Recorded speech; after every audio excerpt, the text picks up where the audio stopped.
এই জানাজা আমাদেরকে অনেক বার্তা দিচ্ছে। বাংলাদেশ তৃষ্ণার্ত পাখির মতো অপেক্ষা করছে এমন কিছু মানুষের, যে মানুষগুলো এদেশের স্বাধীনতা সার্বভৌমত্বের জন্য, ইনসাফ এবং ন্যায় বিচার প্রতিষ্ঠা করবার জন্য, জনগণের অধিকার আদায় করার জন্য নিজের সর্বোচ্চ শক্তিকে যারা আল্লাহর রাহে কুরবান করবে, এরকম কিছু মানুষ অপেক্ষা করছে। সেই তৃষ্ণা হলে অনুভব করেছি হাদির জানাজার মধ্যে এত লক্ষ লক্ষ মানুষের এই উপস্থিতির মধ্য দিয়ে। আমরা শুধু একটি কথাই বলতে চাই, আমাদের আরো হাজার হাজার শত শত হাদির প্রয়োজন, আমাদের ঘরে ঘরে হাদির প্রয়োজন।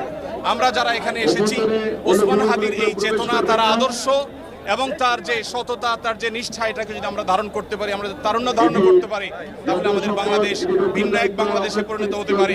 বিশ্বের মানচিত্রে আমাদের মাথা আমরা উঁচু করে দাঁড়াতে পারি। সেই প্রেরণা যেন আমাদের তরুণরা ধারণ করতে পারে।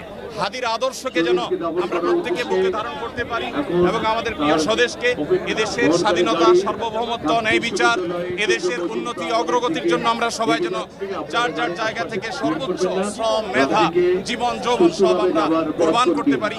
সেই শিক্ষা যেন আমরা ধারণ করতে পারি, এটাই হলো একমাত্র চাওয়া।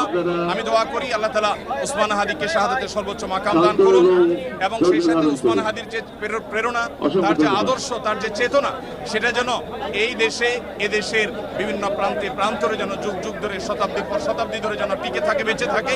স্বাধীনতা সার্বভৌমত্বকে ধারণ করবার মতো তারুণ্য যেন আমাদেরকে আরো উজ্জীবিত করে, আরো অনুপ্রাণিত করে।